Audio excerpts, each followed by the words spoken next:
할렐루야. 우리 귀하고 복된 주일입니다. 우리 예배 자리에 나오신 우리 사랑하는 성도님들과 또 각가 중에서 영상으로 예배하시는 성도님들을 예수님의 이름으로 환영하고 축복합니다.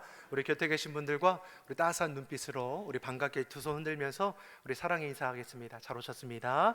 반갑습니다. 잘 오셨습니다. 반갑습니다. 우리가 11월은 우리 감사의 달로 지켰습니다. 올 한 해 돌아보니 어려움 중에도 베푸신 그 은혜와 사랑을 우리가 기억하며 감사와 또 간구로 하나님 앞에 나아가는 우리 삶의 자리가 되기를 간절히 소망합니다. 감사를 통해 보면 우리의 삶의 모든 것은 하나님의 선물입니다. 마치 처음 듣는 것처럼 듣고 계시지만 이미 다 알고 계심을 믿습니다. 매일 감사, 매일 기쁨, 매일 은혜로 우리 삶이 세워지기를 간절히 바랍니다. 추워진 날씨 가운데 감기 조심하시고 주님의 은혜 가운데 강건하기를 바랍니다. 우리 그 마음으로 한 번 더 옆 사람을 축복하겠습니다. 하나님께서 지키시고 도우십니다. 하나님께서 지키시고 도우십니다. 아멘이시죠? 하나님께서 지키시고 도우십니다. 예기치 않는 일들을 우리 삶 속에서 만나게 되죠. 그때 우리가 불평하고 원망하고 낙심하여 넘어지는 자가 되는 것이 아니라 잠잠히 주님을 바라며 주님께서 나를 지키시고 도우심을 믿습니다. 우리의 가정도, 우리의 산업도, 우리 자녀들의 걸음도 하나님께서 지키시고 도우심을 믿습니다. 우리는 믿음으로 행하는 자이죠. 믿음에 굳게 서서 감사함이 넘치는 우리 삶이 되기를 간절히 축복합니다. 예루살렘에 입성하신 시점부터 예수님의 행적을 우리가 살펴보면 그 이튿날에 예수님께서 성전에 찾아가시죠. 이때 성전 안에서 어떤 일을 보게 됩니까? 매매하는 자들, 환전상들, 장사칠의 그 상을 예수님께서 엎으시고 저들을 내어 쫓아버리셨습니다. 내 집은 만민이 기도하는 집이라 말씀하시며 어찌 너희가 강도의 소굴로 만들었느냐 크게 호통하신 것이죠. 이로 인해 유대 교권자들과 예수님은 이제 논쟁을 벌이게 되십니다. 유대 교권자들은 예수님께 묻는 것이죠. 네가 무슨 권세가 있어서 이러한 일들을 행하느냐. 이때 예수님께서는 하늘의 권세로, 하나님의 권세로 행함을 저들에게 알게 하셨죠. 그 이후로 이제 유대 교권자들은 예수님을 죽이고자 본격적으로 모의하기를 시작하는 겁니다. 예수님께서는 앞서서 제자들에게 세 번째나 내가 십자가에 달려 죽게 될 것과 다시 살아나게 될 것을 예고해 주셨습니다. 그럼에도 불구하고 제자들은 그 예수님의 말씀을 바르게 이해하지 못했다라는 것이죠. 입성하신 이후에 때가 가까웠음을 예수님은 너무나 잘 알고 있습니다. 이처럼 예수님이 십자가의 길, 생명을 살리는 구원의 길을 묵묵히 행하여 나아가시는 것이죠. 이러한 주님 앞에 막달라 마리아가 어떻게 했습니까? 주님 앞에 나오더니 자신이 가지고 나온 향유옥합을 깨트려 예수님의 발 아래 부었습니다. 주변 사람들은 그 아까운 향유를 허비하냐며 책망하는 눈치로 쳐다보았지만 예수님께서는 이 여인의 헌신을 기뻐 받으셨을 뿐만 아니라 복음이 전해지는 곳마다 이 여인도 기념될 것이라 축복해 주셨습니다. 그리고 오늘 본문의 십자가에 달리시기 그 전날 밤에 유월절 날에 제자들과 함께 유월 만찬을 나누시는 것을 오늘 우리에게 말씀해 주는 것이죠. 17절의 말씀 같이 한번 보겠습니다. 17절의 말씀입니다. 무교의 첫날에 제자들이 예수께 나와서 가로되 유월절 잡수실 것을 우리가 어디서 예비하기를 원하시나이까. 아멘. 제자들이 예수님께 묻는 것이죠. 유월절 식사를 어디서 하면 좋겠습니까? 이 말씀을 이해하기 위해서 먼저는 유대인들에게 유월절 절기가 어떠한 것이고 또 어떠한 영적인 의미를 가지고 있는지를 우리는 먼저 알아야 할 것이죠. 이스라엘 백성들이 애굽에서 종살이할 때에 하나님께서 모세를 세워서 자신의 백성들을 구원하고자 하셨습니다. 그 과정 가운데 애굽에서 나올 때에 애굽 왕 바로와 모세 간에 치열한 영적 싸움이 이루어지게 되는 것이죠. 결국 애굽 왕 바로는 10번의 재앙을 통해서 두 손 두 발 다 들게 되고 모세는 이스라엘 백성을 이끌고 나오게 되는 것이죠. 성경은 이와 같은 다급한 상황에 대해서 어떻게 기록했냐면 발효도 되지 않은 반죽을 그 그릇에 옷에 싸서 짊어지고 나왔다라고 기록합니다. 유월절에 누룩이 없는 무교병을 먹었던 이유가 바로 여기에 있는 것이죠. 누룩을 부풀릴 수 있는 시간이 없을 정도로 긴박한 그 상황을 되새기며 유월절마다 누룩 없는 빵을 통해서 그날에 하나님의 베푸신 은혜를 이들은 기억했다라는 것입니다. 무교절 7일 동안 유월절 절기 행사가 그대로 이들은 지켜지고 있습니다. 애굽에서 탈출하던 때를 기억하며 허름한 옷을 입는 것이고 누룩 없는 무교병과 쓴 나물을 먹으며 그날을 생각하는 것이죠. 그리고 무엇을 다짐하겠습니까? 하나님의 자녀답게 구원받고 택함받은 백성답게 자신들이 살아갈 것을 다짐하는 시간이 되는 것입니다. 무엇보다 유월절의 핵심은 어린 양에게 있습니다. 출애굽 당시에 애굽에 내린 마지막 10번째 재앙은 장자의 죽음입니다. 처음 난 것이면 동물이든 사람이든 모두가 죽음을 피할 수가 없었습니다. 그러나 하나님은 자기의 백성을 보호하기 위해서 대책을 마련해 주셨죠. 죽음의 재앙이 내리던 밤에 하나님의 택한 백성들 가정에는 어린 양의 피를 우솔추에 적셔서 임방과 또한 문설주에 뿌리도록 하셨습니다. 그러면 죽음의 재앙이 문의 임방과 문설주에 뿌려진 그 어린 양의 피를 보고 죽음이 그냥 지나갔다, 넘어가게 되었습니다. 이래서 6월 히브리어는 패스흐라는 단어인데 이것을 영어로 번역해 보면 패스오버, 지나간다, 넘어간다라는 그 의미가 담겨 있습니다. 6월절의 어린 양은 누굴 가리키는 겁니까? 예수 그리스도. 모세 시대의 어린 양의 피로 이스라엘 백성들이 구원함을 받았던 것처럼 하나님께서는 6월절 어린 양으로서 예수님을 이 땅 가운데 보내어 주심으로 예수님의 그 보혈로 온 인류를 향한 구원의 길이 열려지게 되었습니다. 6월절은 이스라엘 백성들이 지금도 지키는 3대 절기 중에 하나입니다. 6월절을 지키기 위해서 흩어져 있던 모든 유대인들이 다 모여지게 되는 것이죠.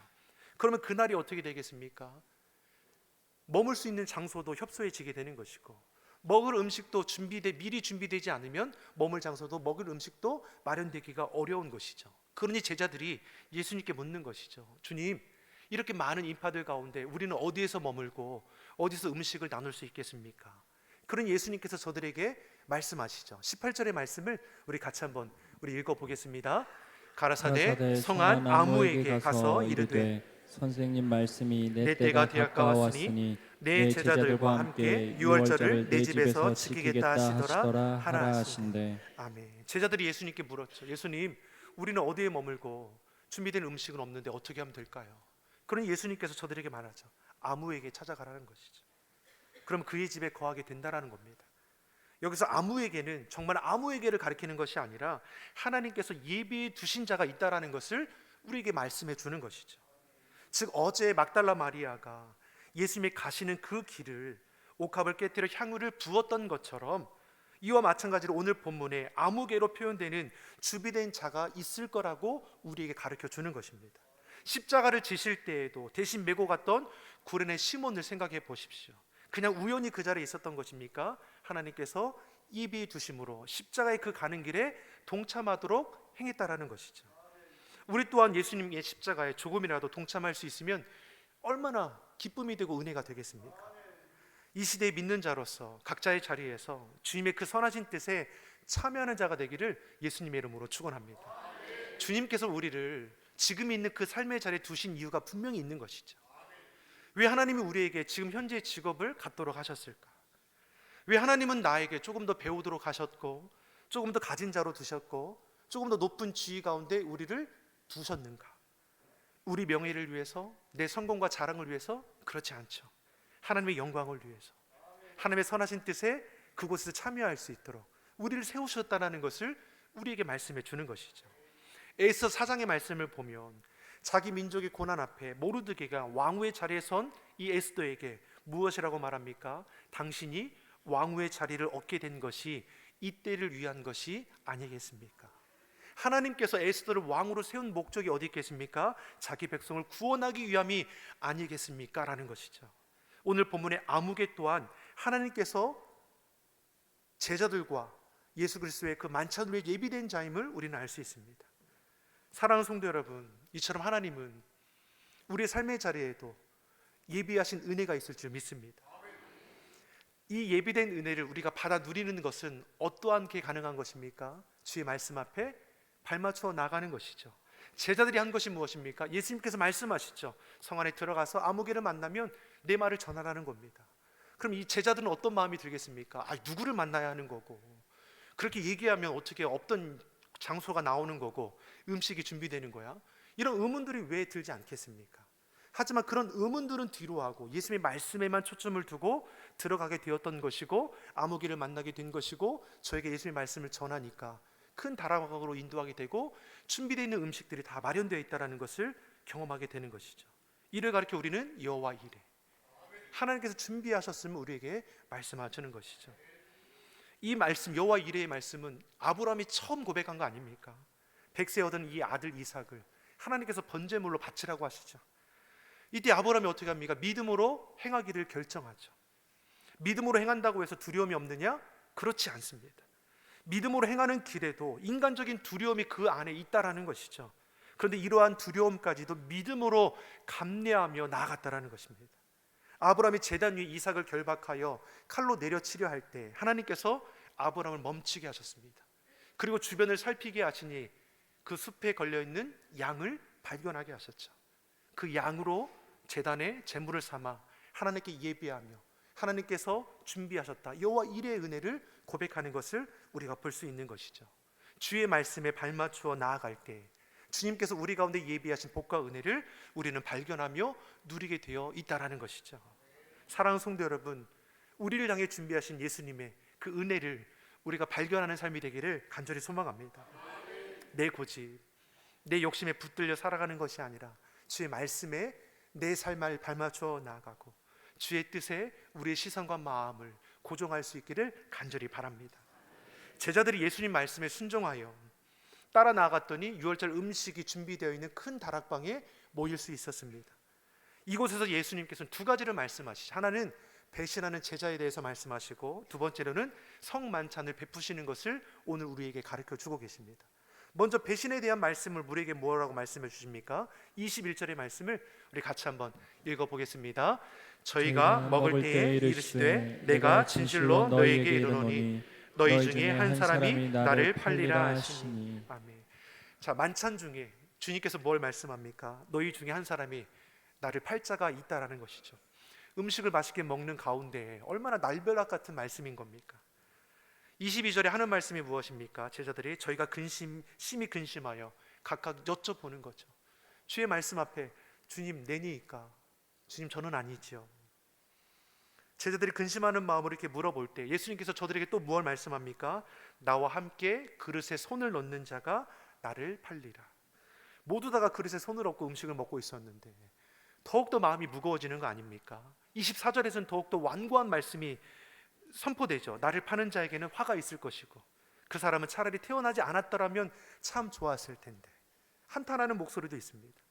그러니 더욱더 힘겨운 그 자리가 될 수밖에 없는 거 아닙니까? 제자들은 서로가 서로를 어떤 마음으로 쳐다보겠습니까? 과연 우리 중에 누가 예수를 팔 자가 있을까? 나는 아니니까 그러면 누구지? 내가 아니면 누구지? 다혈질 베드로일까? 겉으로 모르니까 요한일까? 야고보일까? 유다일까? 서로를 살피면서 그 자리가 어려운 자리가 되는 거 아니겠습니까? 이때 놀랍게도 가룟 유다가 어색한 분위기 속에 제일 먼저 예수님께 말하는 것이죠. 마치 도둑이 제발 저리는 것처럼. 이미 가룟 유다는 우리가 읽진 않았지만 그 앞에 있는 15절의 말씀을 보면 예수님을 넘겨주기로 하고 은 30을 받았습니다.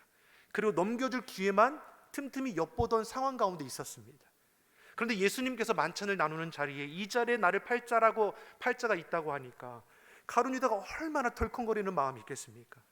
그러니 25절에 저가 예수님께 한다는 말이 무엇입니까? 25절의 말씀을 우리 같이 한번 읽어보겠습니다. 예수를 파는 유다가 대답하여 가로되 라삐여 내니이까. 대답하시되 내가 말하였도다 하시니라. 아멘. 예수님께 물어보죠. 내니이까. 주님 저는 아니지요. 그렇게 물어보는 거랑 같은 거죠. 예수님께서 뭐라고 말씀합니까? 네가 말하였도다. 다른 제자들은 이와 같은 상황이 어떠한지는 알지 못하죠. 다만 가룟 유다와 예수님만은 아시는 것이죠. 지금 예수님은 가룟 유다를 정죄하기 위해서 이러한 말씀을 주시는 겁니까? 그렇지 않죠. 돌이킬 수 있는 그 기회를 잃어버리지 말라라는 것입니다. 돌이키면 되는 것이죠. 그런데 그렇게 하지 못하는 것이 문제인 겁니다. 이처럼 자기 죄를 인정하면 회개하는 것이 너무나 어려운 것이죠. 누구나 잘못된 것을 선택할 수 있습니다. 여전히 유다는 어떻습니까? 그럼에도 죄의 다스림을 받아서 헛된 것을 벗어버리지 못하고 있습니다. 죄된 고집과 욕심은 거둘 것이 한 가지밖에 없는 것이죠. 가룟 유다는 자신이 하는 일이 잘못되었다라는 것을 너무나 잘 알고 있음에 불구하고 그것을 여전히 돌이키지 못합니다. 그러니 죄를 끊어내지 못하니 그 최후가 어떠한지, 어떤 비참한 결과를 맞이하는지 우리는 성경을 통해서 알 수 있는 것이죠. 사랑하는 성도 여러분, 몰라서 우리는 실수할 수 있습니다. 그런데 알면서도 의도적으로 실수하는 것은 분명히 다른 거라는 것이죠. 우리 가운데 어떤 경우에서든지 의도적으로 죄를 짓고 있는 사람이 있다면 여러분 그것을 경계하시기 바랍니다. 죄에 대한 계획이 우리 안에 있다면 지금 이 순간 끊어져야 하는 것이죠. 성경은 악은 모양이라도 버리라고 했습니다. 모양조차도 하나님은 허락하지 않으신다는 것이죠. 고린도후서 6장 2절에서 우리에게 주시는 말씀이 무엇입니까? 보라 지금은 은혜 받을 만한 때요, 보라 지금은 구원의 날이로다. 잘못을 인정하고 돌이키는 회개에는 늦은 시간은 없다라는 것이죠. 회개하는 그 시간이 가장 빠른 시간입니다. 지금은 은혜 받을 만한 때이고 지금은 구원의 날입니다. 내게 주신 은혜의 기회, 구원의 기회를 우리는 놓치지 말아야 하는 것이죠. 분명 예수님에게 마지막 만찬의 자리는 어떻게 보면 아픔의 자리이지 않습니까? 상처되는 자리 아닙니까? 배신하는 자리로 되지 않습니까? 가룟 유다의 배신을 예수님 알고 계시죠. 성만찬 이후에 제자들이 다 뿔뿔이 흩어질 것들 예수님께서 아시죠. 사도 베드로 예수님 모른다라고 3번이나 부인하게 될 것입니다. 그럼에도 예수님 제자들과 함께 만찬을 나누시는 것이죠. 무엇보다 함께 나누며 떡과 포도주가 가진 그 영적인 의미가 무엇인지를 저들에게 가르치시며 연합하기를 원하시는 것을 우리에게 말씀해 주시고 계시죠. 26절에서 28절의 말씀, 26절에 28절의 말씀을 같이 읽어보겠습니다. 저희가 먹을 때에 예수께서 떡을 가지사 축사하시고 떼어 제자들을 주시며 가라사대 받아 먹으라, 이것이 내 몸이니라 하시고 또 잔을 가지사 사례하시고 저희에게 주시며 가라사대 너희가 다 이것을 마시라, 이것은 죄 사함을 얻게 하려고 많은 사람을 위하여 흘리는 바 나의 피 곧 언약의 피니라. 아멘. 예수님 만찬의 자리에서 떡과 포도주를 나누시며 가라사대 너희가 받아 먹어라, 받아 마시라 말씀하죠. 그러면서 이 떡은 내 몸이고 이 잔은 나의 피 곧 언약의 피라고 하셨습니다. 이는 떡과 포도주로 상징하는 예수님의 몸과 피를 먹고 마심으로 주님과 연합하자라는 간구인 것이죠. 우리가 예수를 믿는다라는 이 고백 가운데는 단순히 우리가 예수님을 구원주로 영접하는 하나님의 자녀가 되었다라는 그 의미뿐만 아니라 주님과 내가 영적으로 결합되는 것을 가르쳐 주는 것입니다. 그래서 예수님은 내 살을 먹고 내 피를 마시라라고 말씀하는 것이죠. 이 말씀을 사도 바울은 갈라디아서 2장 20절에서 이렇게 고백합니다. 내가 그리스도와 함께 십자가에 못 박혔나니 그런즉 이제는 내가 산 것이 아니요 오직 내 안에 그리스도께서 사신 것이라. 이제 내가 육체 가운데 사는 것은 나를 사랑하사 나를 위하여 자기 몸을 버리신 하나님의 아들을 믿는 믿음 안에서 사는 것이라. 사도 바울은 예수님을 영접하는 그 순간에 주님과 연합됨을 체험했다라는 것이죠. 이제는 내가 십자가에 못 박혔다라는 것입니다. 이제 내가 사는 것이 아니라 내 안에 예수 그리스도께서 사는 것이라 선포하는 것이죠. 예수님의 죽으심, 내 죽으심이 되는 것이고 예수님의 부활 승리, 내 부활 승리가 되는 겁니다. 예수님 권세, 내 권세, 예수님 능력, 내 능력이 되는 것이죠. 이것이 주님과 연합되는 성도들의 삶이 되어야 한다 말씀해 주는 것이죠. 예수님은 자신을 팔려는 제자 앞에서도 자신을 배신하게 될 제자에게도 똑같이 성찬 예식을 베풀어 주셨습니다. 예수님께서 살과 피를 나누시는 이 언약은 저들의 행위와 공로로 주어지는 것이 아니라 주의 은혜와 사랑으로 주어지는 언약이기 때문에 저들과 함께 나누시는 것이죠. 그러기에 제자들의 배신 앞에서도 저들이 부인하게 될 것을 알면서도 예수님이 기꺼이 저들과 함께 나누셨다라는 것이죠. 이처럼 성만찬은 변함없으신 하나님의 그 은혜와 사랑에 참여하는 것이고 떡과 포도주를 먹고 마심으로 우리는 주님 안에 연합되는 것을 다시금 되새기게 되는 것입니다. 우리가 지난주일 추수감사주일에 성찬식을 우리가 진행하지 않았습니까?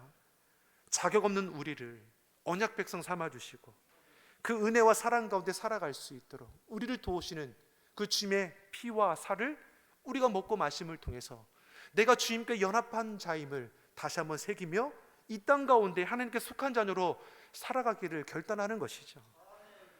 사랑하는 성도 여러분, 우리의 삶이 그런 은혜의 삶이 되길 간절히 소망합니다.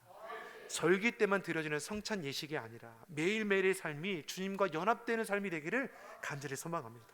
날마다 주의 그 은혜와 사랑 가운데 거하고 그 사랑과 은혜를 우리가 나누고 베풀 줄 알고 주님만으로 충만한 삶을 살아낼 수 있는 우리 시온속의 온 성도가 되기를 예수님의 이름으로 축원합니다.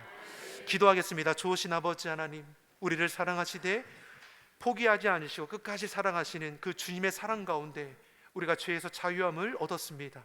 그 은혜로 하나님의 자녀가 되었습니다. 베푸신 사랑, 그 은혜를 기억하며 우리도 그 사랑과 은혜를 나누고 베푸는 자로 사용하여 주시고 무엇보다 우리 삶의 자리가 매일 감사, 매일 기쁨, 매일 은혜의 삶으로 세워지게 하여 주시옵소서. 감사드리며 예수님의 이름으로 기도드립니다. 아멘.